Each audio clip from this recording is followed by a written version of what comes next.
एक बार सत्संग में कहा था, मन एक अंधा और बलवान व्यक्ति है, उसके स्वयं नेत्र नहीं है। उसको जिधर चलाया जाता है बड़ी मजबूती से पैर रखता है, जो पकड़ाया जाता है बड़ी मजबूती से पकड़ता है। उसकी गलती नहीं है, गलती आपकी है। आप जो जो पकड़ाते गए, जिधर चलाते गए उधर चला।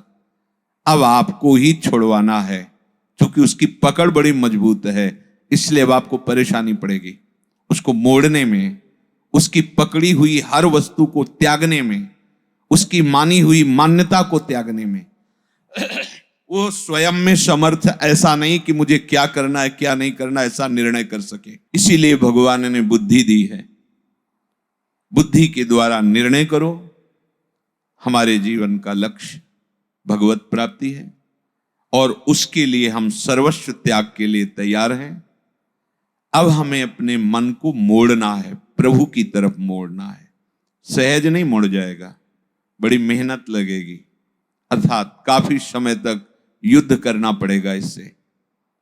इसकी बातों को नकारना पड़ेगा, इसको दुलार भी करना पड़ेगा। बराबर युद्ध ही नहीं तो अगर ये साथ नहीं देगा तो आप नहीं चल पाओगे।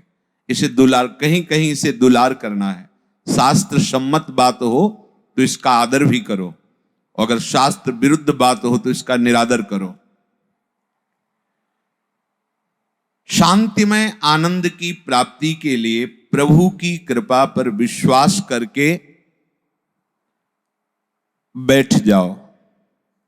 बैठ जाने का मतलब ऐसा नहीं कि आप बैठ गए, विश्राम जैसा। अब जो होगा हमारे प्रिया प्रीतम से ही होगा। अब हमें कोई अन्य आश्रय, कोई अन्य बल नहीं। फिर देखोगे पग पग पर वो मुस्कुराते हुए आपको कैसे संभालते हैं। सत्य, जब आप प्रभु के भरोसे हो जाओगे तो पग पग देखोगे वो कैसे संभालते हैं आपको। उनकी ऐसी मृद मुस्कान बरसती रहेगी कि तुम बड़े से बड़े दुख को भी मुस्कुराकर सह जाओगे। ऐसा ही है। सब समय, सब जगह, सब ओर से आपकी तरफ सुख की धारा खुल जाएगी। ध्यान दीजिए, सब समय, सब जगह, सब ओर से आपकी तरफ सुख की धारा खुल जाएगी। जिधर से देखो सुख ही सुख आपको डुबो रहा है। किसको? जिसने भजन को पकड़ने के लिए सब कुछ छोड़ दिया है और एकमात्र प्रिया प्रीतम का भरोसा लेकर बैठ गया है, तो दसों दिशाएं उसके लिए मंगल में हो जाती है। पूज्य राधा बाबा ने कहा कि तुम एक बार राधा कृष्ण बोले तो मानो तुमने मोक्ष के लिए कमर कस लिया। एक बार बोले तो मानो कमर कस लिया और प्रभु की शरणागति को हृदय से स्वीकार किया तो दसों दिशाएं मंगलमयी हो गई। ये कोई प्रवचन नहीं है, ये उनकी छाती की बात है, महापुरुषों के हृदय की बात है।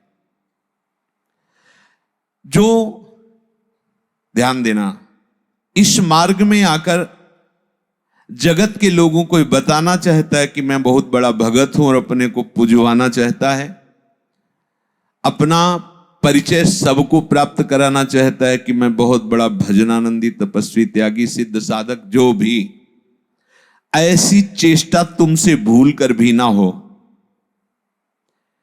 यदि तुमने ऐसी भूल कर दी तो तुम उनको भूल जाओगे जिनके लिए चले हो। सोचो, क्या कोई अपने प्रेमी की गुप्त बातें बाहर बताता है क्या? नहीं ना। तो तुम अपने भगवत कृपा से जो साधन बना है, जो तुम्हारी एकांतिक निष्ठा बनी है, जो तुम्हारे जीवन में त्याग और तप का संग्रह हुआ है, वो तुम कैसे बता सकते हो? गुरुजन अपने निज जनों को उस मार्ग पर दृढ़ होने के लिए अपने अनुभव बताते हैं, ना कि छाप लगाने के लिए। चुपचाप प्रभु के मार्ग में गुरुदेव के बताए हुए साधन शैली से चलो। दूसरों को बताने या सिखाने या दिखाने का बिल्कुल भी भाव नहीं होना चाहिए। प्रचार प्रसार पहले यहां प्रसार करो, अपनी इंद्रियों में, मन में, बुद्धि में, जब आप भगवत स्वरूप हो जाओगे तो कोई भी प्रचार या प्रसार करने का अवसर ही नहीं रह जाएगा, क्योंकि जिधर देखोगे अपना प्रभु है, तो अब किसको उपदेश करे, किसके कल्याण के लिए सोचे, क्योंकि कल्याण स्वरूप प्रभु ही सब रूपों में विराजमान है। जब तक ये अनुभव नहीं तब तक कल्याण करने की योग्यता नहीं, और जब कल्याण करने की योग्यता आती तो पूरी सृष्टि में कोई बचता ही नहीं है। जित देखूं तित श्याममयी, तो किसका कल्याण करे। जो उपासक जगत के लोगों से बहुत मित्रता करता है, बहुत परिचय बनाता है, प्रणाम करवाने में बड़ा सुख मिलता है। कोई साष्टांग लौटता है ना, लगता है मेरे में कुछ है, गए ध्यान। सम्मानम कलयाति घोर गरलम, ये विष है। जिसने अपना परिचय दूसरों को देने के लिए सारा प्रयत्न किया, याद रखो वो कभी भी ना तो प्रभु का परिचय पा सकता है, ना प्रभु के परिचय में आ सकता है। दोनों बातें समझ लीजिए, ना वो प्रभु का परिचय पा सकता है और ना वो प्रभु के प्रेम परिचय में आ सकता है। कोई कह सकता है वो सर्वज्ञ है, ये कैसे हो सकता है कोई प्रभु के परिचय में। आप देखो भगवान कह रहे हैं, जो भक्त सर्वस्व समर्पण करके केवल मुझको जानते हैं, मैं केवल उनको जानता हूं, लक्ष्मी जी को भी नहीं जानता हूं, भगवान शंकर आत्मा है, उनको भी उतना नहीं। हे उद्धव, तुम्हारे जैसे निरपेक्ष प्रेमी महाभागवत को मैं जितना प्यार करता हूं उतना अपने आप को भी प्यार नहीं करता। याद रखो तुम्हारे ऊपर प्रियालाल की निरंतर कृपा बरस रही है, तुम उस कृपा में भींज रहे हो। कोई भी क्षण तुम्हारा उनके स्मरण से रहित ना होने पावे, वंचित ना रहने पावे। आप कहोगे हमें तो ऐसा अनुभव नहीं होता कि प्रतिपल हम पर कृपा है, तो कह रहे हैं देख लो तुम्हारी कोई प्यारी से प्यारी और वस्तु है। कैसा महापुरुषों ने मनन किया है। यदि तुम्हें शरणागति प्राप्त होने पर, भगवत मार्ग में आने पर अभी ऐसा अनुभव नहीं हो रहा कि हमारे ऊपर प्रियाजू की कृपा बरस रही, बरसंत में वो सहजाद्भुत सौख्य धाराम, तो कोई प्यारी वस्तु है, कोई प्यारा है तुम्हारा। देखो अंदर से उस प्यारी सी प्यारी वस्तु को, उस प्यारे से प्यारे संबंध को प्यारी जू और प्यारे जू से जोड़ो, अभी अनुभव हो जाएगा बरसंत में वो सहजाद्भुत सौख्य धाराम। वो तुम पर कृपा कर रहे हैं, पल पल तुम्हें संभाल रहे हैं। सचमुच सचमुच तुम्हें मालूम नहीं वो कब से तुम्हें प्यार कर रहे हैं, तुम्हें मालूम नहीं वो तुम्हें अपनी गोद में रखे हुए हैं। एक क्षण के लिए भी वो अपनी दृष्टि से तुम्हें दूर नहीं करते, पर तुमने अपनी दृष्टि उधर की ही नहीं। क्या बात, तुमने उधर दृष्टि ही नहीं की, तुम उनसे विमुख होकर दृष्टि संसार की तरफ किए रहे। उनका कल्याणमय कर कमल तुम्हारे सर पर है, अब तुम उसके बल पर वापस लौटो। ये तुम्हारा मार्ग नहीं है। तुम पूछोगे कि ये जलन जो बढ़ रही है हमारे हृदय में, ये चिंता बढ़ रही, शोक बढ़ रही, मन घबरा रहा है, पता नहीं क्या कैसा, ऐसा लगता है कि ना कोई आग है, ना कोई जलन है, ना कोई ताप है। ये मन की विमुखता है, घबरा रहा है। अनंत बलशाली प्रभु का आश्रय लेने में घबरा रहा है, नाशवान प्रतिपल छूटने वाले विषय के छोड़ने में घबरा रहा है। ये मन की चाल है। न कोई आग है, न कोई जलन है, न शोक है, ये केवल अज्ञान है। डरना मत, आगे बढ़ो। अभी वो भूमिका नहीं आई जो निर्भय अवस्था है। आगे कदम रखोगे तो आप खुद हंसोगे अपनी इस वृत्ति पर। जो हो रहा है होने दो, तुम्हारे रोकने से रुकेगा भी नहीं। तुम तो बस अपने मंगलमय आराध्य देव की इच्छा में अपनी इच्छाओं को मिला दो। आओ प्रवाह में बहते हैं। प्रवाह में बहने में जानते हो हाथ पैर नहीं चलाना होता। सत्प्रेम सिंधु मकरंद रसौघ धारा। अब इस धारा के प्रवाह में बहो, राधा राधा राधा। भयानक से भयानक भय भी तुम्हें भय नहीं दे पाएगा, और सुंदर से भी सुंदर कोई तुम्हें आकर्षित नहीं कर पाएगा। कब? जब राधा की धारा में बहोगे, प्रवाह में, लीला में तुम्हें वो बता देंगे अपना रहस्य। लीला में तुम्हें ऐसा जगा देंगे कि तुम कभी सोओगे नहीं। सोने का मतलब ये तमोगुणी निद्रा नहीं, मोह निद्रा, अज्ञान निद्रा। तुम्हें वो दिखा देंगे कि वो कब से तुम्हें प्यार कर रहे हैं, जब से प्यार कर रहे हैं तब से अलग ही नहीं हुए। तुम ही भागते रहे, उनकी तरफ कभी देखा नहीं। तभी तो भक्तजन रोते रहते हैं कि कितने अहेतु की कोई हेतु नहीं। आप जैसे महान को मुझ जैसे क्षुद्र से क्या हेतु हो सकता है, पर इतना प्यार। फिर बाद में अनुभव करा देंगे कि तुम उन्हीं के स्वरूप हो, कोई और नहीं। बस उस समय तुम उनके हाथ के विशुद्ध खिलौना बनकर उनकी नित्य लीला में प्रवेश पा जाओगे। जैसे कोई कहता है ना कि मैं नित्य लीला में प्रवेश पा रहा हूं, अज्ञान की बात है। जब तक मैं का स्मरण है तो नित्य लीला में कैसे प्रवेश? मैं का विस्मरण ही नित्य लीला में प्रवेश होता है। अपना अस्तित्व खत्म हो गया। ब्रह्म नहीं, माया नहीं, नहीं जीव नहीं काल, अपनी हो सुधि ना रही, एक रहे नंदलाल। अब ये लीला में कभी कभी लगता है साधक ये बड़ी बड़ी बातें करके केवल प्रणाम करवाने के लिए ऐसी झूठी बातें बोलता है, केवल सम्मान के लिए। ऐसा क्यों कर रहे हो? वास्तविक सम्मान और वास्तविक प्यार जहां से मिल रहा है वहां से तुम अपना संबंध विक्षेप करते हो, तो तुम्हें ये झूठा प्यार कब तक संतोष देता रहेगा? विश्वास करो, प्रभु सत्य है, प्रभु नित्य है, प्रभु सर्वत्र है, इसलिए तुम्हें कपट और पाखंड करने की जरूरत नहीं है।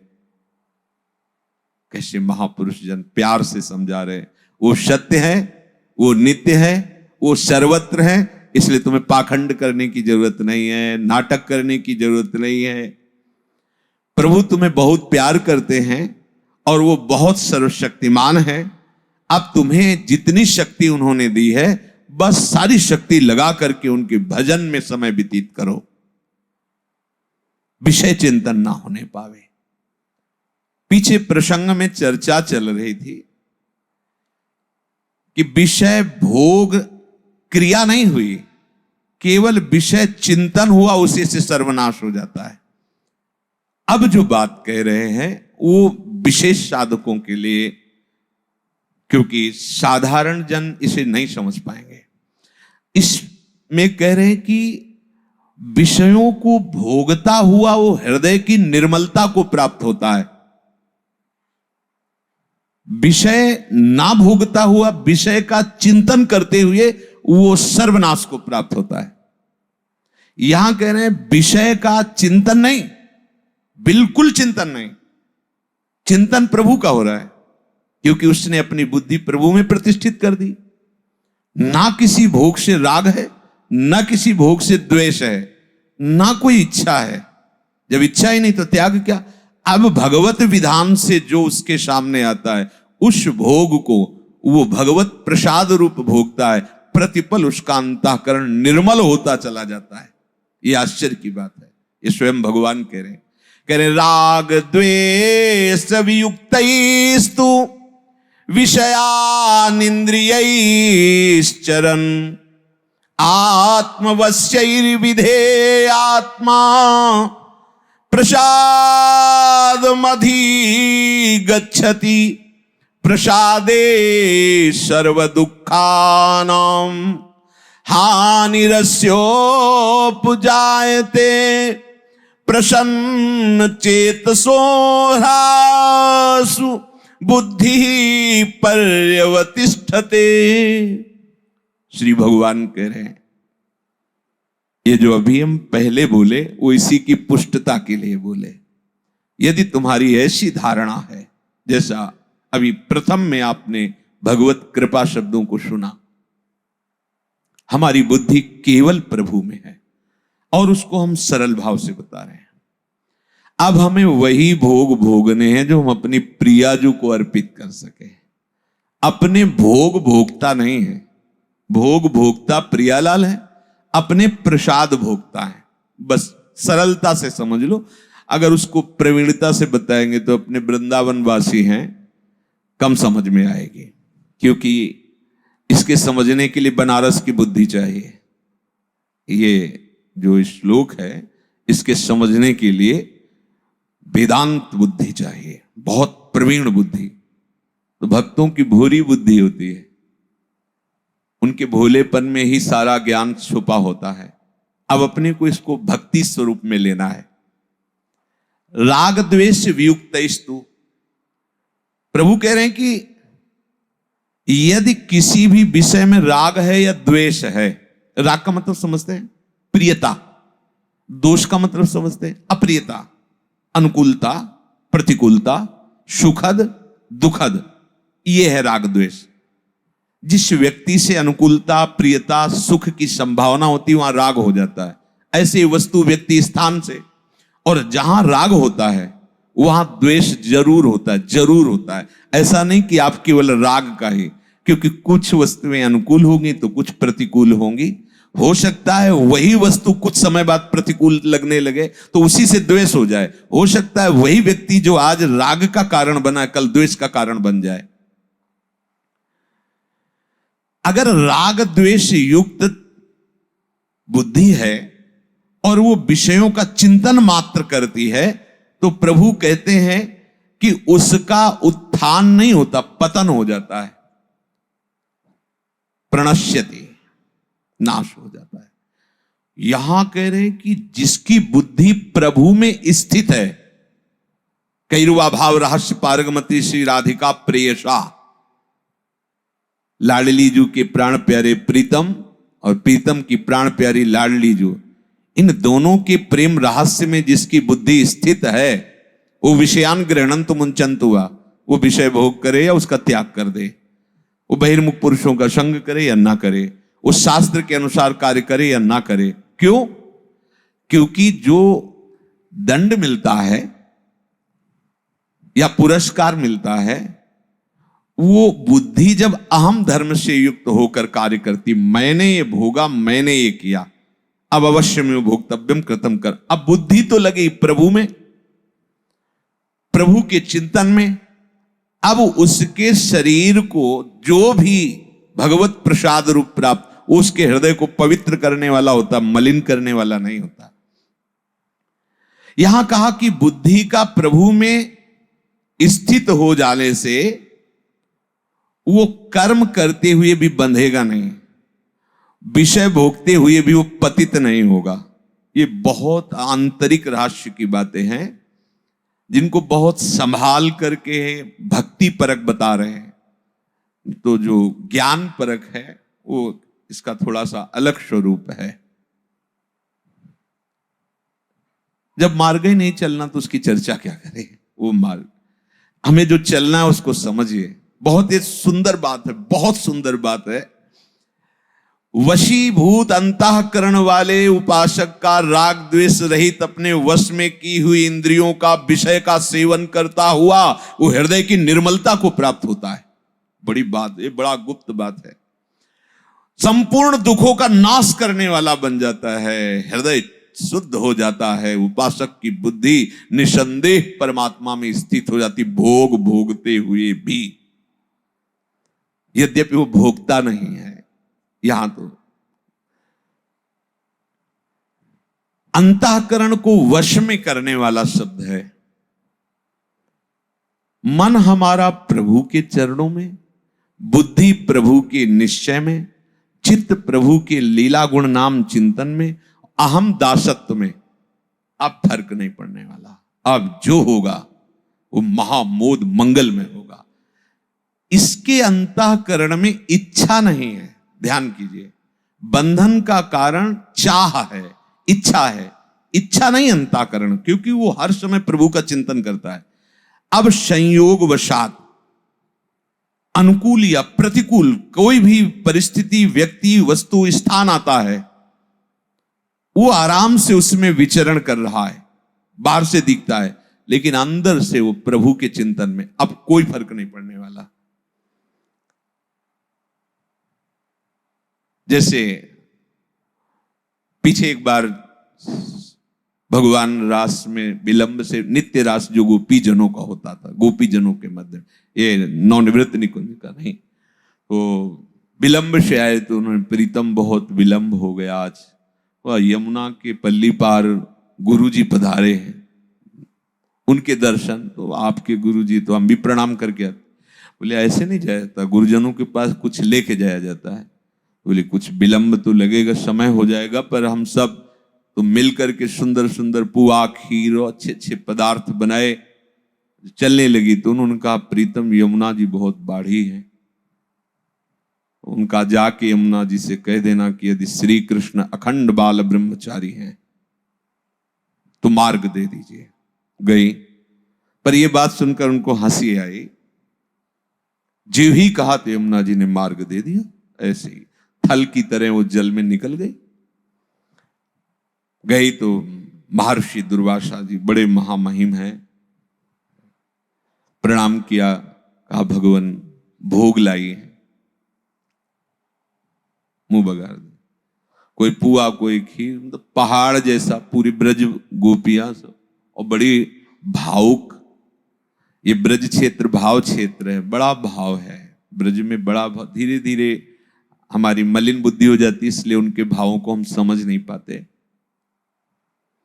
सब खीर पूरी सब, कुछ नहीं रह गया।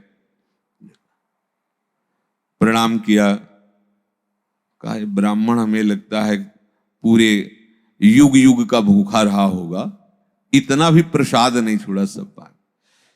बोले भगवान अब आज्ञा कीजिए, जाना चाहते जाइए। तो उनका जब यमुना जी बाढ़ी हैं तो आई थी, तो निकले, अब जाएं कैसे? बोले कैसे आई थी?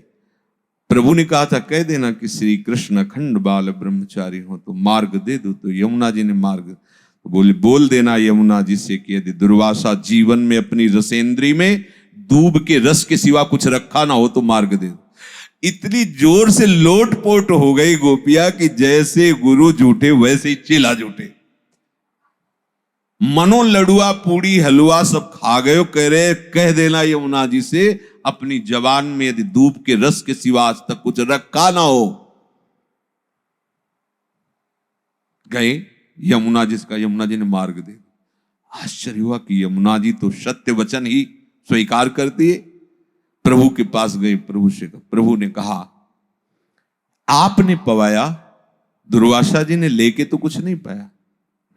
बोले वो इच्छा रहित है, इस समय इच्छा रहित होकर सब पा गए पर वो कुछ नहीं पाए।